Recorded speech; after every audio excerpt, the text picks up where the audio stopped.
Yeah, the gloves are off, the knives are out, in a manner of speaking, ahead of the 2027 presidential general elections. And we're joined on the program by Mr. Ladan Salihu, former Director General of the FRCN and ADC chieftain, formerly of the PDP, and joins us virtually.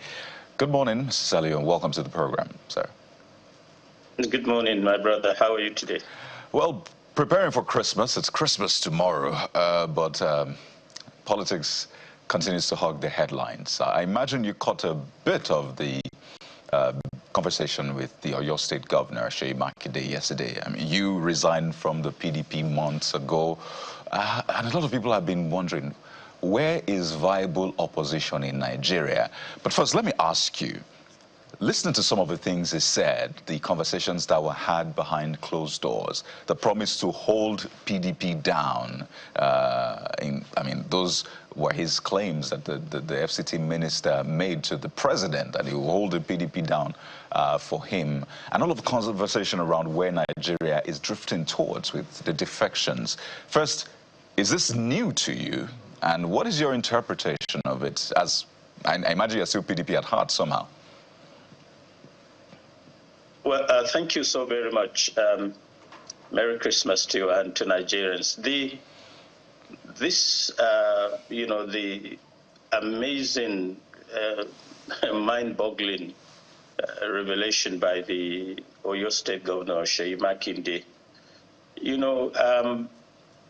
I've always believed that there was something inscrutable, something inexplicable that will eventually, inevitably spell doom for the PDP. When you look at the composition, my brother, of the G5 and the way they went about doing politics, there was no time for rapprochement, there was no time for consensus building, there was no time even to allow for debates to disagree, to agree on the core issues of, that define the party, its leadership, and its focus, leading to the, presidential elections. And it was like everything that was being done to bring people together to agree, to have some sense of, political decorum, hit the brick wall on where the problem was. You couldn't, because everything, like Seyi Makinde said, happened behind closed doors. But then, when you look at the issue of integrity in politics and the issue of, building a party that, was, and I repeat, was in capital letters, as great as the PDP then, nobody among the dramatists personnel, the G5, and those that supported Wike and his group in the either National Working Committee or the National Executive Committee or the Board of Trustees, nobody looked at the bigger picture of the history and the pedigree of the PDP then, and the requirements or the expectations of the nation state when it comes to high-stakes politics. One would have expected that there is a time in politics when you disagree, when you even, probably fight, but then you sober up and look at your mission and vision and where you need to be. Unfortunately, people continued as if they had a blindfold. Nobody was listening. Nobody could be approached. Everybody was just, doing politics the way they deemed fit. And so when Seyi Makinde came out with this, revelation, it only went on, in my view, to justify the fearsome, expectations we had when everything was being done to bring them to the table and nobody was listening. And so here we are with a party that was once seen as the biggest political party in Africa that is literally in tatters. And permit me to say I have never seen a political situation where, if you look at the, let me try and see if I can draw a correlation with the season. Have you ever seen a time in history where Turkeys called for early Christmas? And I think that was the position of the PDP. It was sad to have seen a party where somebody that ordinarily should be fighting for his own candidate turned around and sold the party out simply because he was either there were sour grapes, a loser of a sort. But then in politics, you are out to win, and somebody will be there to lose, and you will also lose. Somebody has to win. And so it was, and it is still sad. I've always said from the onset, if you have a witch law, my brother, and you don't treat it, there's some. Okay, Mr. Salihu, I lost you momentarily there, but I wanted to quickly put this in. Part of what the governor of Oyo State said yesterday was he said it openly to Mr. Atiku Abubakar that, see, this is the composition that we have for the national chairman of a party, Yocha Ayu from the north, you, the presidential candidate from the north, and we understand that the DG2 will be from the north. So how about we mix things? So it's not like everything is just going to the north, because at the end of the day, he will still have to stand before his people to sell the candidate. So we're saying, what would we sell to the people? Would I sell that I am selling my people off in that sense? So do you think that compromise was too much to make for the PDP presidential candidate at that time? Because that was a deal breaker for him. He can't sell his people in that sense if they don't have representation on the table. Well, I think my own honest opinion on this was that Atiku Abubakar was the issue, Yocha Ayu was the problem. I have never seen, at any time in history where the chairman of a political party will be so concerned about his own political position as the chairman more than the big issue of winning, a presidential election. A lot of us believe that Yocha Ayu ought to have honorably resigned, and then you get a chairman from the southern part of the country. It wasn't any difficult thing to do. If that were to happen, and Atiku Abubakar gets to win the election, Yocha Ayu will still be in the mix, as whatever. So to some of us, Yocha Ayu was,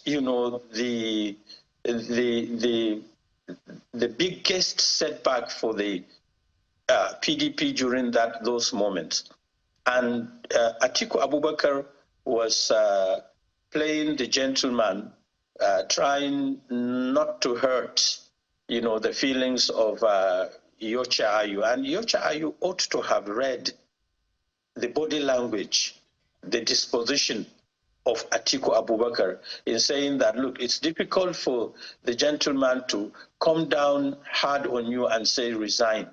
But you as a gentleman ought to have looked at the challenges, the expectations of winning a presidential election.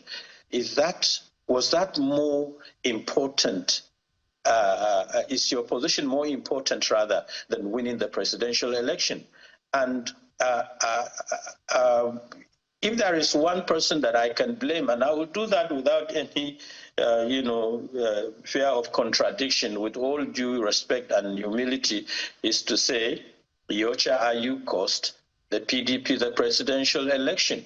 Yes, you have the G5, and all, like you did say, their demands were to have an equilibrium politically, where you have each part of the, the nation state having that sense of belonging, when it comes to defining the structure and character of the party.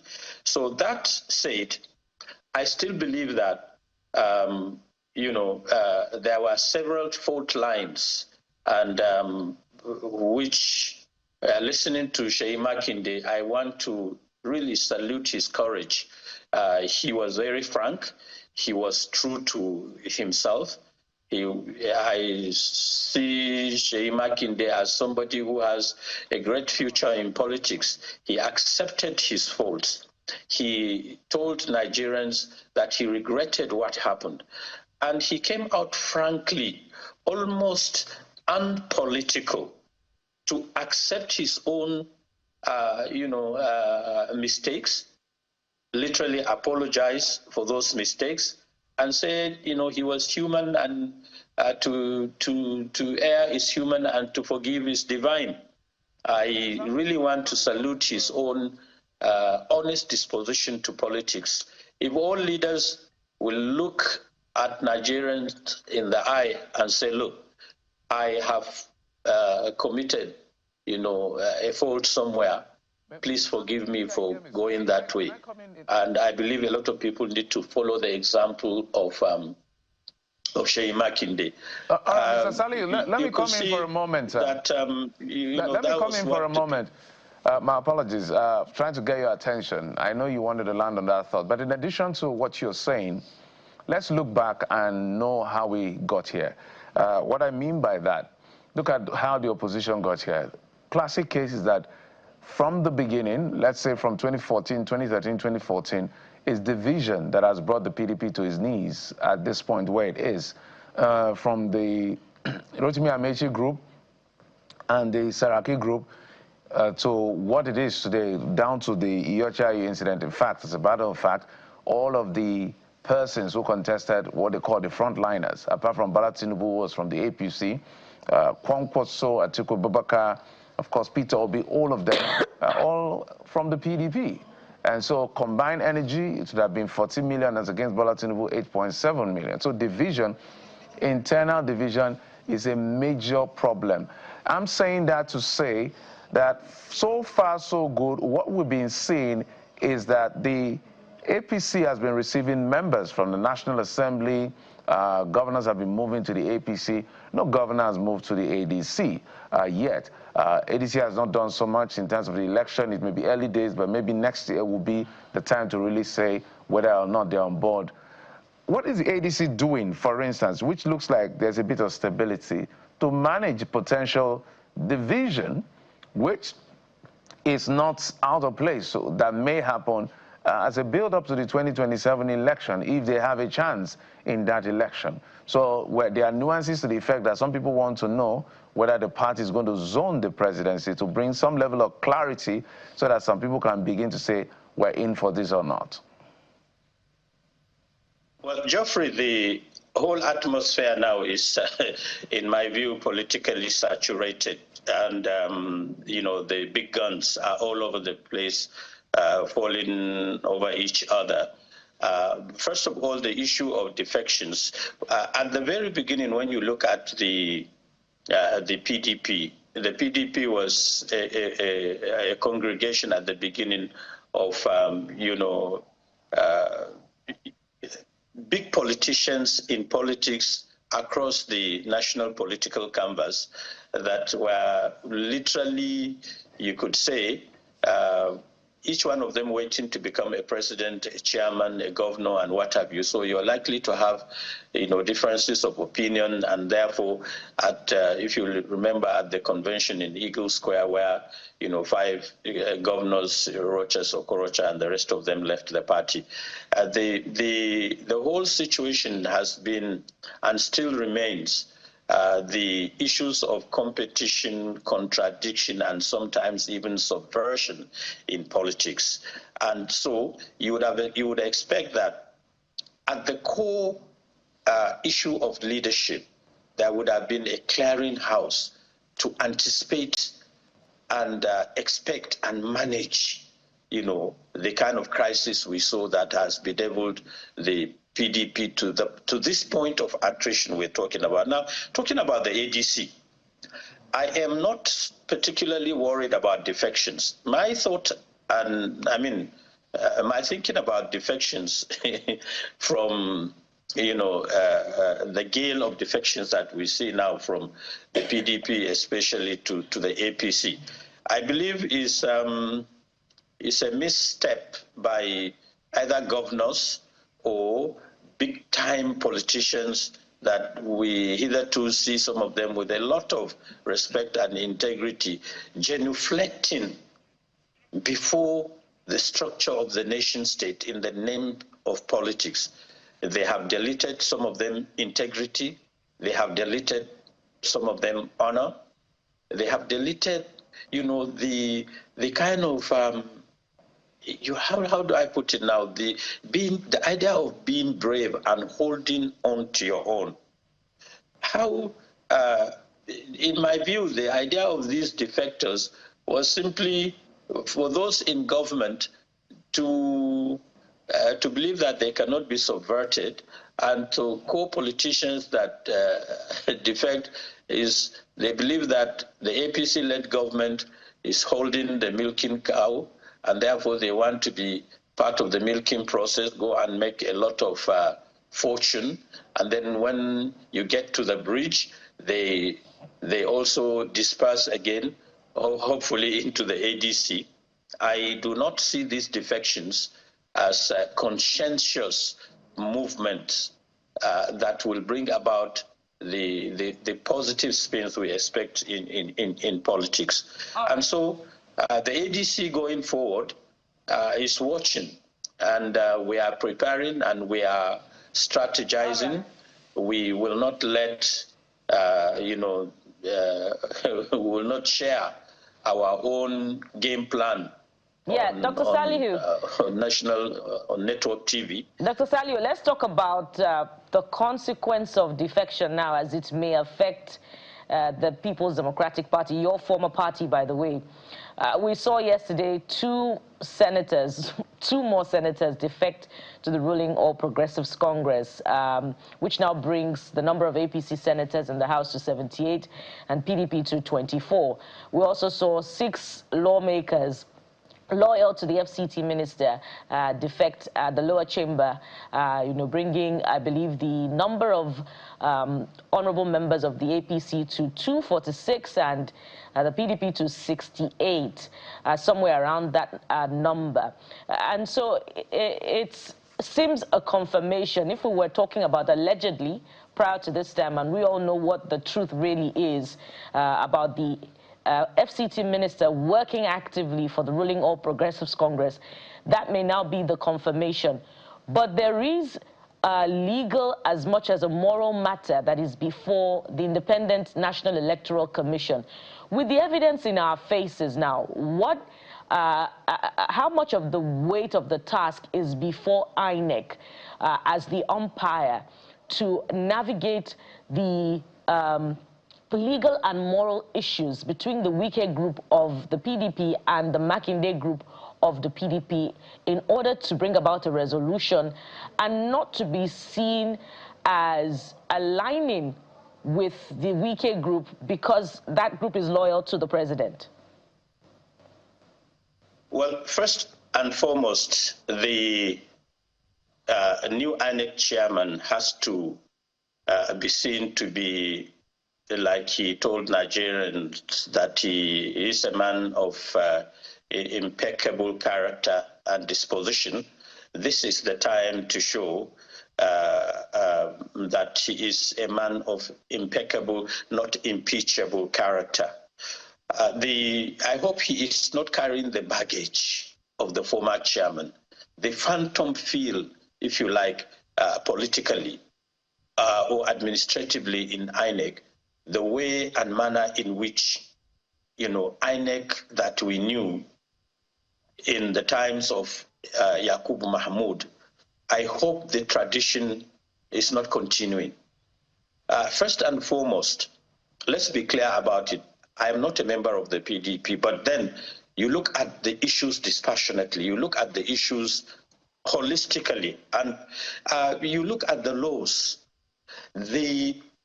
I idea of saying that there is even a faction in the PDP, it is a scheme, it is a scam, it is a strategy by the ruling APC-led government to make sure that they eliminate opposition. How do you justify the position of a certain a phantom group called Wike Group that did not hold a convention, that does not have any structure, when the Makinde Group had a convention in Ibadan? They informed INEC, and that was all they were expected to do. Ditto the Supreme Court ruling that said, look, the issue of national secretary is an internal affair of the party. And with that ruling, everybody knew that the party had the right to sack anybody at the level of hierarchy, at the level of administration. So then you wake up, this same group went somewhere and constituted themselves into a small cartel to continue to undermine their own party. Well, these are the problems of the PDP. But generally, it is a bad omen. It is an ill wind that is blowing Nigeria's democracy no good. When you have a nation state like Nigeria with 250 million people, with structures that have endured 25 years of unbroken democracy, and with people that, with politicians that were elected or are elected into the highest lawmaking chambers of the country, the Senate and the House of Representatives, all of them just joining a chorus simply because, look, let's face it, we are Nigerians. Nobody will defect to any party without inducement, without intimidation, without harassment, without deploying all issues or all tactics that are at the disposal of the ruling party, the APC. Mr. Salihu, and I think somebody should call the APC and its government to order. Right. I mean, when you said nobody will defect without harassment and all of that, I mean, you defected to the ADC. Does that apply to you as well? But my question really is, now that a lot of people have left the PDP, rather, and it looks like the PDP may still have some sort of fighting chance. Do you see a possibility where all of the people who've left, like you, left for the ADC, Labour Party, would see maybe the PDP as that viable platform yet again? Because whether you like it or not, there needs to be a coming together of the opposition to be viable, or at least we just need to have a vibrant opposition in Nigeria. So I wonder if you see that possibility, particularly what the Oyo State governor is doing, to at least let's say the truth and ensure that we save this country from what he says it is going into. I think, in my own honest opinion, my brother, it will be a potpourri. It will be a congregation, an amalgamation of minds and honest politicians that have the interest of the nation state at heart. As it is now, the PDP is in tatters. The PDP cannot claim to have the kind of backbone, the kind of structure that they had over the years to give them the fighting chance to even win a presidential election. And so the ADC, in my view, provides a veritable platform for those who are, are shortchanged, for those who, the grieving faces and the sickening souls of politics, to come on board and say, okay, look, there is a platform that gives the nation and politicians a new start. And so, in my opinion, it will be the coming together of,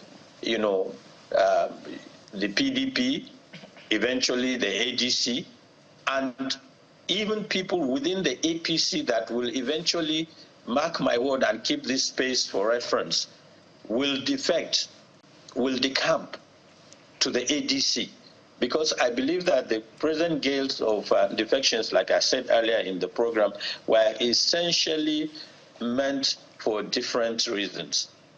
Some of them are rushing to be in the party for the perquisites of power, for what they think they can gain either financially or in status, or some of them have been lured or intimidated into joining, And so it will be a matter of not when, but how soon, this whole process will implode. And I see in future a government that will be a government of national unity that will put the ADC in pole position with the PDP participating and all other people within the APC that may literally eventually see the light to come back and begin to rebuild Nigerian politics. Politics is all about, a government and an opposition. Dr. Salihu, is that to, pardon me, let me quickly get this one in. Is that to suggest that were there a possibility of an alliance with your former party, and that's talking about ADC, and indeed other frontline politicians that appear to be neither here nor there, or with some form of uncertainty in their political party, the ADC will not rule that out? You see, Bukola, in politics, you don't rule out. All options are on the table. Right now, the ADC is concerned about building its own structures, recruiting, supporters nationwide, realigning forces, and ensuring that we are in, a better position to challenge the existing government and to wrestle and win power. In that process, if the PDP finds it necessary to join hands with the ADC, I'm sure the ADC leadership will not say no to that. At the moment, let's give it a few more weeks, maybe 2-3 months to see how the issues will be thrown into the microwave of politics. And then when they are out, going forward, we'll then see what happens. But I believe that, politics should be played in a manner that will create a justification for government in power to lead, and will create a space for the opposition to also fester, to also succeed. If you run away with just one-way traffic, then you are on a journey politically to a bridge that leads to nowhere, to a point of no return, and to a point where, politics will be seen to be practiced in a form of inverted pyramid. That is not what we want in politics. We want politics to be all-inclusive. We want politics to be sanitized and repositioned in the manner that Nigerians will continue to reap the benefits of democracy and good governance. Mr. Salihu, let's talk about the issue of ideology. We always bring this back because that is a dream, that is the aspiration. For clear reasons, will I use the word clear reasons? It's obvious that the political class, let's use the word carefully, the political parties, which are platforms, are not driven by any form of ideology as a collective. So you can't really separate. So you see within the same political party, different economic or political ideology within the APC, within the PDP. We go way back, 2003. What is playing out now is exactly what happened in 2003 when the PDP controlled about 28 or 29 states.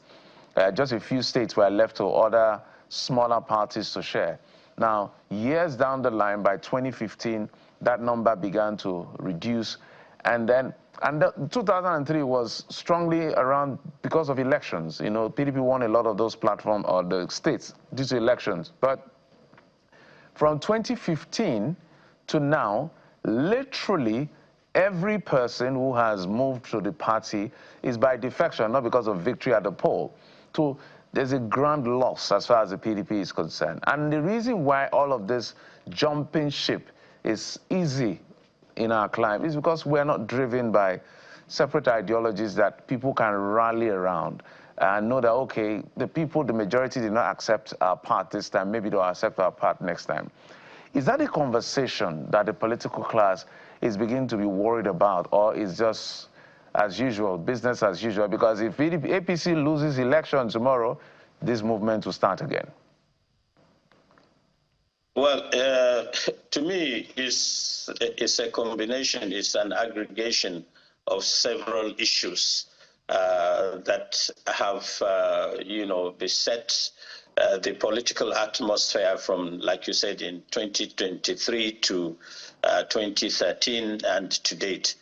The main reason to me for this kind of deterioration in values in our political space is because of several issues. One of which is political aggrandizement.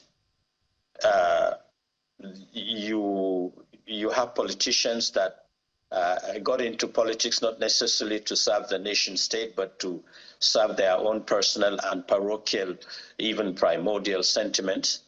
And you have, the way politics was started, the way governance was initiated by the PDP.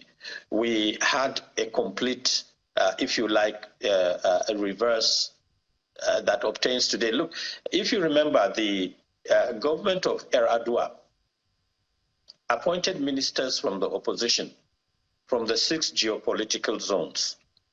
I remember that Bashir Yuguda from the northwest was a member of the cabinet. He was of the ANPP.